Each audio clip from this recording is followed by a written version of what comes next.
Hello മക്കളെ, welcome back to Learnino. So KTU BTech 2024 scheme second semester സ്റ്റുഡൻസിന് വേണ്ടിയിട്ടുള്ള ഒരു വീഡിയോ ആണ്. അപ്പോൾ നമ്മൾ S1 എക്സാംസ് കഴിഞ്ഞു, ഇനി നമ്മൾ S2 ക്ലാസ്സുകളിലേക്ക് പോവുകയാണ്. അപ്പോൾ S2യുടെ സബ്ജക്ട് ഡിസ്കഷൻ നമ്മളൊരു വീഡിയോ ചെയ്തപ്പോൾ തന്നെ ഞാൻ പറഞ്ഞിട്ടുണ്ടായിരുന്നു, ഓരോ ഗ്രൂപ്പിനും സെപ്പറേറ്റ് ആയിട്ട് നമ്മൾ വീഡിയോ ചെയ്യുന്നുണ്ട്. അപ്പോൾ സബ്ജക്ട്സ്, അതേപോലെ ക്രെഡിറ്റ്സ്, പ്രോഗ്രാം കോറിൽ വരുന്ന സബ്ജക്ട്സ് ഏതൊക്കെയാണെന്നുള്ളതും, അതേപോലെ തന്നെ സെക്കൻഡ് സെമിസ്റ്ററിൽ ലേണിനോ എങ്ങനെയാണ് നിങ്ങളെ പഠിക്കാനായിട്ട് ഹെൽപ്പ് ചെയ്യുന്നതെന്നൊക്കെ നമ്മൾ ഈ ഒരു വീഡിയോയിൽ പറയും. അപ്പോൾ നമ്മൾ ഗ്രൂപ്പ് എ ആണ് ഈ ഒരു വീഡിയോയിൽ ഡിസ്കസ് ചെയ്യുന്നത്. ഇതേപോലെ തന്നെ group B, group C, group D നമ്മൾ സെപ്പറേറ്റ് വീഡിയോ ചെയ്യുന്നുണ്ടാവും. ഓക്കെ. സോ അതിന് മുന്നേ ഒരു കാര്യം കൂടെ, നമ്മുടെ ഫസ്റ്റ് സെമിന്റെ എക്സാം കഴിഞ്ഞപ്പോൾ നമ്മുടെ സ്റ്റുഡൻസിന് ഫീഡ്ബാക്ക് നമ്മൾ എടുത്തിട്ടുണ്ടായിരുന്നു. ഒരുപാട് പേര് നമ്മുടെ മെറ്റീരിയൽസ് നല്ല രീതിയിൽ എക്സാമിന് ഹെൽപ്ഫുൾ ആയി എന്ന് പറയുന്നുണ്ട്. പിന്നെ നമുക്ക് കുറച്ച് സജഷൻസും വന്നിട്ടുണ്ട്. അപ്പോൾ ആ സജഷൻസ് ഒക്കെ നമ്മൾ പോസിറ്റീവ് ആയിട്ട് എടുത്ത് ഇനി സെക്കൻഡ് സെമിസ്റ്ററിൽ വരുമ്പോൾ നിങ്ങൾക്ക് ദ ബെസ്റ്റ് നമുക്ക് തരണം എന്ന് തന്നെയാണ് നമ്മൾ വിചാരിക്കുന്നത്. ഒപ്പം തന്നെ നമ്മൾ പേഴ്സണൽ മെന്ററിങ് നല്ല രീതിയിൽ ചെയ്യുന്നുണ്ട്. നിങ്ങൾ ജസ്റ്റ് നമ്മുടെ കോഴ്സ് ജോയിൻ ചെയ്ത് കഴിഞ്ഞാൽ നമ്മൾ ഓക്കെ നിങ്ങൾ എങ്ങനെയെങ്കിലും പഠിച്ചോട്ടെ എന്ന് വിചാരിക്കുകയല്ല. ഓരോ കുട്ടിയും കൃത്യമായി ഫോളോ അപ്പ് ചെയ്ത് നമ്മുടെ മെറ്റീരിയൽസ് കൃത്യമായിട്ട് അവർ പഠിക്കുന്നുണ്ടോ, അതിൽ എന്തെങ്കിലും ബുദ്ധിമുട്ടുണ്ടോ എന്നൊക്കെ ചോദിക്കാൻ നമുക്ക് പേഴ്സണൽ മെന്റേഴ്സ് ഉണ്ട്. അപ്പൊ അതുകൊണ്ട് ആ ഫുൾ മെന്ററിങ് സപ്പോർട്ടോട് കൂടിയാണ് നമ്മുടെ കോഴ്സ് വരുന്നത്. ഓക്കെ, സോ നമുക്ക് നോക്കാം. യെസ്, അപ്പൊ നമ്മുടെ സെക്കൻഡ് സെമിസ്റ്റർ ഫോർ ഗ്രൂപ്പ് എയില് നമുക്ക് വരുന്ന സബ്ജക്ട്സ് എന്ന് പറയുന്നത്, ഫസ്റ്റ് നിങ്ങൾക്ക് mathematics for information science. Okay, S1 maths പഠിച്ചപ്പോൾ തന്നെ S2 മാത്സ് പഠിക്കാനുണ്ട്. സോ ഇത് നമ്മൾ നേരത്തെ പോലെ തന്നെയാണ് 40-60, 40 ഇന്റേണൽ, 60 എക്സ്റ്റേണൽ എക്സാം മാർക്ക്, അതുപോലെ 3 ക്രെഡിറ്റ് ആണ് വരുന്നത്. പിന്നെ നമുക്ക് ഫിസിക്സ്, കെമിസ്ട്രി. അപ്പൊ നമ്മൾ നേരത്തെ S1 ഫിസിക്സ് എടുത്തവർക്ക് ഇപ്പൊ കെമിസ്ട്രി, S1 കെമിസ്ട്രി എടുത്തവർക്ക് ഫിസിക്സ്, അത് നിങ്ങൾക്ക് അറിയാലോ. അത് 4 ക്രെഡിറ്റ് വരുന്ന സബ്ജക്റ്റ് ആണ്.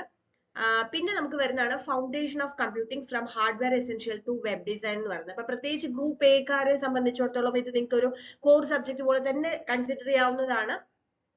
ഫൗണ്ടേഷൻ ഓഫ് കമ്പ്യൂട്ടിംഗ് എന്ന് പറയുന്നത് അഗെയിൻ അത് 3 ക്രെഡിറ്റ് വരുന്ന സബ്ജക്റ്റ് ആണ്. പിന്നെ വരുന്നതാണ് പ്രോഗ്രാമിംഗ് ഇൻ സി. അപ്പൊ നമ്മുടെ S1 എക്സാം കഴിഞ്ഞപ്പോഴത്തേക്കും ഒരുപാട് പേർക്ക് പൈത്തൺ എക്സാം വളരെ ടഫ് ആയിരുന്നു എന്ന് പറയുന്നുണ്ട്. അപ്പോൾ അഗെയിൻ വേറൊരു പ്രോഗ്രാമിംഗ് സബ്ജക്ട് S2 പഠിക്കുന്നത് നിങ്ങൾ പേടിക്കേണ്ട കാര്യമില്ല. പ്രത്യേകിച്ച് ഇപ്പൊ ഗ്രൂപ്പ് എ സംബന്ധിച്ചിടത്തോളം നിങ്ങൾക്ക് പ്രോഗ്രാമിംഗ് ഇൻ സി എന്ന് പറഞ്ഞ ബേസിക് ആയിട്ട് അറിയേണ്ട കാര്യമാണ്. രണ്ടാമത്തെ കാര്യം, +2 കമ്പ്യൂട്ടർ സയൻസ് എടുത്ത സ്റ്റുഡൻസിനെ സംബന്ധിച്ചിടത്തോളം പ്രോഗ്രാമിംഗ് ഇൻ സി പഠിക്കുക എന്ന് പറയുന്നത് ബുദ്ധിമുട്ടുള്ള ഒരു കാര്യമല്ല. ഇനി അല്ലാത്തവരെ സംബന്ധിച്ച് ബയോമാക്സ് എടുത്തവരും നിങ്ങൾ ടെൻഷൻ അടിക്കേണ്ട യാതൊരു ആവശ്യവും ഇല്ല. പ്രോഗ്രാമിംഗ് ഇൻ സി നിങ്ങൾക്ക് ഈസി ആയിട്ട് പഠിക്കാനായിട്ട് സാധിക്കും. നമ്മുടെ കോഴ്സിലാണെങ്കിൽ നമ്മൾ ഫ്രം ദ ബേസിക്സ് വളരെ സിമ്പിൾ ആയിട്ട് ഈസി ആയിട്ടുള്ള ലെക്ചേഴ്സ് ആണ് നമ്മൾ പ്രൊവൈഡ് ചെയ്യുന്നത്. കൂടാതെ കഴിഞ്ഞ പൈത്തൺ എക്സാമിന് കുറെ പേർക്ക് ബുദ്ധിമുട്ട് വന്നത് എന്താണെന്ന് വെച്ച് കഴിഞ്ഞാൽ, ഈ പ്രോഗ്രാമിംഗ് എന്ന് പറഞ്ഞാൽ നമ്മൾ മാത്സ് പോലെയാണ്, കുറെ കാണാതെ പഠിച്ചിട്ട് നമുക്ക് എക്സാം എഴുതാൻ പറ്റില്ല. പ്രോഗ്രാം എഴുതുക എന്ന് പറഞ്ഞു കഴിഞ്ഞാൽ അതൊരു സ്കില്ലാണ്, കുറെ പ്രാക്ടീസ് ചെയ്യാൻ വേണം. അപ്പൊ അതിനു വേണ്ടി തന്നെ നമ്മൾ പ്രോഗ്രാമിംഗ് ഇൻ സിയിൽ കുറേ നമ്പർ ഓഫ് ക്വസ്റ്റ്യൻസ്, അതായത് സോൾവ് ചെയ്തിട്ടുള്ള പ്രോഗ്രാംസ്, നമ്മൾ ഡിഫറെന്റ് ടൈപ്സ് ഓഫ് പ്രോഗ്രാംസിന്റെ PDF അടക്കമാണ് നമ്മൾ നമ്മുടെ കോഴ്സിൽ ജോയിൻ ചെയ്യുന്ന സ്റ്റുഡൻസിന് നമ്മൾ കൊടുക്കുന്നത്. കാരണം കഴിഞ്ഞ എക്സാമിന് നമുക്ക് മനസ്സിലായ ഒരു കാര്യം, നമ്മൾ സിലബസ് അനുസരിച്ച് നമ്മൾ കുറെ കാര്യങ്ങൾ പഠിച്ചെങ്കിലും നമുക്ക് പ്രാക്ടീസ് കൂടുതൽ കിട്ടണം അല്ലെ. അപ്പൊ അതിനു വേണ്ടി നമ്മൾ കുറേ അധികം സോൾവ് ക്വസ്റ്റ്യൻസും ഇപ്രാവശ്യം ഇൻക്ലൂഡ് ചെയ്യുന്നുണ്ട്. പിന്നെ നമുക്ക് അതും 4 ക്രെഡിറ്റ് വരുന്ന സബ്ജക്റ്റ് ആണ് കേട്ടോ. കൂടുതൽ ക്രെഡിറ്റ് വരുന്ന ഒരു സബ്ജക്ട് തന്നെയാണ് programming. And then comes program core. Program core start ചെയ്യാണ് നമുക്ക് S2 മുതൽ. പ്രോഗ്രാം കോർ എന്ന് പറയുന്നത് നമുക്ക് ഒരു കോർ സബ്ജക്ട്സ് ഓരോ സെമിസ്റ്ററിലും വരും. അപ്പൊ PC1 സ്റ്റാർട്ട് ചെയ്യുന്നത് S2 മുതലാണ്. അപ്പൊ അത് ഞാൻ PC1 നമുക്ക് വരുന്ന സബ്ജക്ട് എന്ന് പറയുന്നത് ഡിസ്ക്രീറ്റ് മാത്സ് ആണ് കേട്ടോ വരുന്നത്. ഡിസ്ക്രീറ്റ് മാത്സ് എല്ലാ കമ്പ്യൂട്ടർ സയൻസ് ബ്രാഞ്ചസ്, അതായത് IT ഒഴികെയുള്ള മറ്റുള്ള കമ്പ്യൂട്ടർ സയൻസ് ബ്രാഞ്ചിലൊക്കെ ഡിസ്ക്രീറ്റ് മാത്സ് ആണ് വരുന്നത്. എന്ന് വെച്ച് കഴിഞ്ഞാൽ നിങ്ങൾ 2 മാത്സ് ഇപ്പൊ പഠിക്കേണ്ടി വരും. കുറച്ച് ഡിഫിക്കൽട്ട് ആയിട്ട് തോന്നാം, പക്ഷേ എനിവേ പ്രോഗ്രാം കോർ നമുക്ക് മാത്സ്, നിങ്ങൾക്ക് ഈ ഗ്രൂപ്പ് എ ആയതുകൊണ്ട് തന്നെ നിങ്ങൾക്ക് ഈ മാത്തമാറ്റിക്കൽ ലോജിക്, അതുപോലെ induction and recurrence, group theory, set functions, relations, ഇതൊക്കെയാണ് നമ്മളെ ഡിസ്ക്രീറ്റ് മാത്സിൽ വരുന്ന സബ്ജക്ട്സ്. അത് നിങ്ങൾക്ക് മറ്റുള്ള നിങ്ങളുടെ മെയിൻ കോറിലേക്ക് പോകുമ്പോൾ ആവശ്യമായിട്ട് വരുന്നതായതുകൊണ്ടാണ് പ്രോഗ്രാം കോറിൽ അത് ഇൻക്ലൂഡ് ചെയ്തിരിക്കുന്നത്. ഇൻഫർമേഷൻ ടെക്നോളജിക്കാർക്ക് ഡിസ്ക്രീറ്റ് മാത്തമാറ്റിക്കൽ സ്ട്രക്ചേഴ്സ് ആണ് വരുന്നത്. അതിൽ കുറച്ച് ഡിഫറൻസ് വരും. ഇൻട്രൊഡക്ഷൻ ടു ലോജിക്, അതേപോലെ fundamental principles of counting, relations, functions, algebraic structures, recurrence, relation, generating function, ഇങ്ങനെയൊക്കെ വരുന്നതാണ്. മാത്സ് എന്ന് പറയുമെങ്കിലും അത് ഒരു ഡിസ്ക്രീറ്റ് മാത്സ് ആണ് നമുക്ക് വരുന്നത്. ഓക്കെ, പ്യുവർ മാത്സ് ആയിട്ട് വരുന്നതല്ല, ഡിസ്ക്രീറ്റ് മാത്സ് ആണ് വരുന്നത്. സോ പ്രോഗ്രാം കോറിൽ ഈ രണ്ട് സബ്ജക്റ്റാണ് വരുന്നത്. പിന്നെ നമുക്ക് വരുന്നത് എഞ്ചിനീയറിംഗ് ഓൺടർപ്രണർഷിപ്പ് ആൻഡ് IPR. ഇത് കോമൺ ആണ്, എല്ലാ ബ്രാഞ്ചിനും കോമൺ ആണ്. അപ്പൊ ഞാൻ എഞ്ചിനീയറിംഗ് ഓൺടർപ്രണർഷിപ്പ് ആൻഡ് IPR കുറിച്ച് മാത്രം ഒരു വീഡിയോ ചെയ്തിട്ടുണ്ടായിരുന്നു, എന്തിനാണ് ഇത് പഠിക്കുന്നത്. അപ്പൊ ഇത് ശരിക്കും പറഞ്ഞാൽ നിങ്ങൾ ജസ്റ്റ് വെറുതെ ഒരു തിയറി സബ്ജക്ട് പഠിക്കുന്ന പോലെ എങ്ങനെയെങ്കിലും മാർക്കിന് വേണ്ടി പഠിക്കാതെ കൃത്യമായിട്ട് അത് മനസ്സിലാക്കി പഠിക്കണം. ഈ എഞ്ചിനീയറിംഗ് ഓൺടർപ്രണർഷിപ്പ് ആൻഡ് IPR വേണ്ടി മാത്രം നമ്മൾ ഒരു സീരീസ് സ്റ്റാർട്ട് ചെയ്യുന്നുണ്ട്. ലൈക്ക് നിങ്ങൾക്ക് ഇൻട്രസ്റ്റിംഗ് ആയിട്ട് എന്താണ് ഓൺടർപ്രണർഷിപ്പ് എന്നുള്ളതിനെ കുറിച്ച് അറിയണം. അപ്പൊ എനിക്ക് അത് കൃത്യമായിട്ടുള്ള ഒരു ഇൻസൈറ്റ് നിങ്ങൾക്ക് ഷെയർ ചെയ്യാനായിട്ട് പറ്റും ആസ് എൻ ഓൺടർപ്രണർ. അതേപോലെ തന്നെ IPR കുറിച്ചും ഒക്കെ കൃത്യമായിട്ടുള്ള ഐഡിയാസ് തരുന്ന വീഡിയോസ് നമ്മൾ ചെയ്യുന്നതായിരിക്കും. ഒപ്പം തന്നെ നമ്മൾ കോഴ്സിൽ ജോയിൻ ചെയ്യുന്നവർക്ക് സിലബസ് അനുസരിച്ച് അതിന്റെ നോട്ട്സും നമ്മൾ പ്രൊവൈഡ് ചെയ്യുന്നുണ്ട്. പിന്നെ വരുന്നത് life skill and professional communication, life skill and professional കമ്മ്യൂണിക്കേഷനും ഹെൽത്ത് ആൻഡ് വെൽനസും. അപ്പൊ അതും ഈ ഫിസിക്സ് കെമിസ്ട്രി പോലെ തന്നെയാണ്. നേരത്തെ നിങ്ങൾ ഏതാണോ പഠിച്ചത് മറ്റേ സബ്ജക്ട് ആയിരിക്കും പഠിക്കുന്നത്. അത് നിങ്ങൾക്ക് അറിയാലോ, നമുക്ക് end semester exam, external exam വരുന്നില്ല, ഇന്റേണൽ മാർക്സ് മാത്രമാണ് വരുന്നത്. ദെൻ നിങ്ങൾക്ക് ഇവിടെ വരുന്നത് ഒരു വർക്ക്ഷോപ്പ് ആണ്, IT വർക്ക്ഷോപ്പ് ആണ് കേട്ടോ വരുന്നത്, IT വർക്ക്ഷോപ്പ് ആണ് വരുന്നത്. പിന്നെ അതേപോലെ തന്നെ നമുക്ക് സ്കിൽ എൻഹാൻസ്മെന്റ് കോഴ്സ് വരുന്നുണ്ട്. അപ്പൊ അത് ഏത് സബ്ജക്റ്റ് ആണ്, കോഴ്സ് അതിന്റെ ക്രെഡിറ്റ് സ്ട്രക്ചർ അനുസരിച്ചിട്ട് വരുന്ന സബ്ജക്റ്റ് ആണ്. അപ്പൊ നമ്മുടെ മെയിൻ സബ്ജക്ട്സ് ഏതൊക്കെയാണെന്നുള്ളത് നിങ്ങൾക്ക് കൃത്യമായിട്ട് മനസ്സിലായി.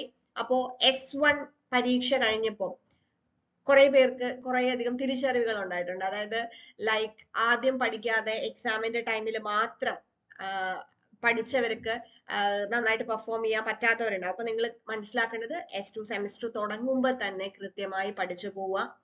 എക്സാമിന്റെ സമയത്ത് പഠിക്കാം എന്ന് പറഞ്ഞ് എല്ലാം കൂടെ വെച്ച് കഴിഞ്ഞാൽ നമുക്ക് എക്സാം നല്ല രീതിയിൽ എഴുതാൻ പറ്റില്ല. അതേപോലെ എങ്ങനെയാണ് എക്സാം പാറ്റേൺ എന്നുള്ളതിനെ കുറിച്ച് നിങ്ങൾക്ക് ഒരു ഐഡിയ ആയി. അപ്പൊ ആ കാര്യങ്ങളൊക്കെ മനസ്സിലാക്കിക്കൊണ്ട് വേണം S2 സെമിസ്റ്റർ സ്റ്റാർട്ട് ചെയ്യുമ്പോൾ തന്നെ കൃത്യമായിട്ട് പഠിച്ചു തുടങ്ങുക. സോ ലേണിനോ നിങ്ങളോടൊപ്പം തന്നെയുണ്ട്. നമ്മളുടെ ലേണിനോ ആപ്പിൽ S2 കോഴ്സ് സ്പെഷ്യൽ ആയിട്ട് നമ്മൾ സ്റ്റാർട്ട് ചെയ്തിട്ടുണ്ട്. അപ്പോൾ S1 S2 first year course എടുത്തവർക്ക് നിങ്ങൾക്ക് നിങ്ങളുടെ സെയിം കോഴ്സിൽ തന്നെ ക്ലാസ്സസ് കിട്ടും കേട്ടോ. നിങ്ങൾക്ക് ഇനി വേറെ കോഴ്സ് ഒന്നും വേണ്ട, നിങ്ങളുടെ സെയിം കോഴ്സിൽ തന്നെ കിട്ടും. S1 മാത്രം ക്രാഷ് കോഴ്സ് എടുത്തവർ S2 കോഴ്സ് എടുത്താലേ നിങ്ങൾക്ക് S2 ക്ലാസ്സസ് കിട്ടുള്ളൂ. ഇനി ഇതുവരെ നമ്മളുടെ കോഴ്സിനൊന്നും ജോയിൻ ചെയ്യാത്തവരുണ്ടെങ്കിൽ ലേണിനോ ആപ്പ് ഡൗൺലോഡ് ചെയ്യുക. നിങ്ങൾക്ക് S2 കോഴ്സ് നിങ്ങളുടെ ഗ്രൂപ്പ് നോക്കി കൃത്യമായിട്ട് നിങ്ങൾ അതിനകത്തേക്ക് ജോയിൻ ചെയ്യാം. അപ്പൊ അതിനകത്ത് നമ്മൾ അവൈലബിൾ ആയിട്ടുള്ള സബ്ജക്ട്സ്, നമ്മൾ പ്രോഗ്രാം കോർ ഒഴികെ ബാക്കിയുള്ള സബ്ജക്ട്സ് എല്ലാം തന്നെ നമ്മൾ അവൈലബിൾ ആക്കിയിട്ടുണ്ട്. Engineering entrepreneurship and IPR study materials നമ്മൾ അതിനകത്ത് പ്രൊവൈഡ് ചെയ്യുന്നുണ്ടാവും. ബാക്കിയുള്ള സബ്ജക്ട്സിന്റെ ഒക്കെ തന്നെ lectures, PDF study materials, exam orientation, personal mentoring, live ആയിട്ടുള്ള ഇന്ററാക്റ്റീവ് സെഷൻസും എല്ലാം ഇൻക്ലൂഡ് ചെയ്തിട്ടായിരിക്കും. അതായത് നമ്മൾ ഇപ്പം നമുക്ക് ലാസ്റ്റ് നമ്മൾ ഫീഡ്ബാക്ക് എടുത്തപ്പോൾ വന്ന സജഷനാണ്. നമ്മൾ ഫസ്റ്റ് S1 ഇതുപോലെ തന്നെ സീരീസ് എക്സാമിന്റെ സമയത്തൊക്കെ ലൈവ് സെഷൻസ് മാത്സിനൊക്കെ നമ്മൾ പ്രൊവൈഡ് ചെയ്തിട്ടുണ്ടായിരുന്നു. അപ്പൊ അതേപോലെ തന്നെ നിങ്ങൾക്ക് ഡൗട്ട് ക്ലിയർ ചെയ്യാനുള്ള സെഷൻസ് ഒക്കെ നമ്മൾ ഇനി S2 നമ്മളത് ചെയ്യുന്നുണ്ട്. സോ അങ്ങനെയാണ് നമ്മൾ ഈ ഒരു കോഴ്സ് നമ്മൾ ചെയ്തിട്ടുള്ളത്. സോ ലേണിനോ ആപ്പ് ഡൗൺലോഡ് ചെയ്യുക. കോഴ്സിനെ കുറിച്ച് എന്തെങ്കിലും ഡൗട്ട്സ് ഉണ്ടെങ്കിൽ താഴെ കാണുന്ന നമ്പറിൽ കോൺടാക്ട് ചെയ്ത് ഡൗട്ട് ക്ലിയർ ചെയ്ത് എത്രയും പെട്ടെന്ന് തന്നെ ജോയിൻ ചെയ്ത് തുടങ്ങുക. സെമിസ്റ്റർ സ്റ്റാർട്ട് ചെയ്യുമ്പോൾ തൊട്ട് തന്നെ കൃത്യമായ പാറ്റേണിൽ നമുക്ക് പഠിച്ചു തുടങ്ങാം. അപ്പൊ നമ്മുടെ ഏറ്റവും വലിയൊരു ഹൈലൈറ്റ് ഞാൻ ആദ്യം പറഞ്ഞതുപോലെ തന്നെ പേഴ്സണൽ മെന്ററിംഗ് ആണ്. ഓരോ സ്റ്റുഡൻസിനും അവർക്ക് പഠിക്കാൻ എന്തെങ്കിലും ഡിഫിക്കൽട്ടി ഉണ്ടോ എന്ന് ചോദിച്ച് മനസ്സിലാക്കി അവരെ കൃത്യമായ ട്രാക്കിലേക്ക് കൊണ്ടുവരാൻ നമുക്ക് പേഴ്സണൽ മെന്റേഴ്സ് അവൈലബിൾ ആണ്. ഓരോ സ്റ്റുഡൻസിനും ഇൻഡിവിജ്വൽ കെയർ കൊടുക്കുന്ന രീതിയിൽ, കാര്യം ഇതൊരു ഗ്രൂപ്പ് കോഴ്സ് ആണെങ്കിലും ഇൻഡിവിജ്വൽ കെയർ കൊടുക്കുന്ന രീതിയിലാണ് നമ്മളുടെ കോഴ്സ് ചെയ്യുന്നത്. ഇനി നിങ്ങൾക്ക് റെക്കോർഡഡ് ക്ലാസ്സസ് വേണ്ട. ഇപ്പൊ ഇവിടെ നമുക്ക് ഈ കോഴ്സിൽ നമുക്ക് റെക്കോർഡഡ് ക്ലാസ്സസ് ആണുള്ളത് അല്ലെ. ഇനി അതല്ല നിങ്ങൾക്ക് 1-to-1 ലൈവ് ആയിട്ടുള്ള ട്യൂഷൻ വേണമെന്ന് വിചാരിക്കുക, 1-to-1 സെഷൻസ് വേണമെന്നുണ്ടെങ്കിൽ താഴെ കാണുന്ന നമ്പറിൽ വിളിച്ചാൽ മതി. നമുക്ക് ഇൻഡിവിജ്വൽ ട്യൂട്ടേഴ്സ് അവൈലബിൾ ആണ്. ഇതിന്റെ ഫീ സ്ട്രക്ചർ കാര്യങ്ങളൊക്കെ നമ്മളുടെ അക്കാഡമിക് കൗൺസിലേഴ്സ് നിങ്ങളുമായിട്ട് ഷെയർ ചെയ്യും. അപ്പൊ നിങ്ങൾക്ക് 1-to-1 സെഷൻസ് ആണ് വേണ്ടതെന്നുണ്ടെങ്കിൽ 1-to-1 സെഷൻസ് ജോയിൻ ചെയ്യാം. അതല്ല നിങ്ങൾക്ക് റെക്കോർഡഡ് ക്ലാസ്സസ് മതി എന്നുണ്ടെങ്കിൽ നമ്മുടെ ആപ്പ് ത്രൂ ജോയിൻ ചെയ്താലും മതി. ഓക്കെ, സോ നമുക്കിനി S2 ക്ലാസ്സസ് തുടങ്ങിയിട്ട് നമ്മൾ കംപ്ലീറ്റ് അപ്ഡേറ്റ്സ് നമ്മുടെ ചാനലിൽ നമ്മൾ പ്രൊവൈഡ് ചെയ്യുന്നതായിരിക്കും. സോ നമുക്ക് നല്ല രീതിയിൽ തന്നെ S2 സ്റ്റാർട്ട് ചെയ്യാം. Thank you.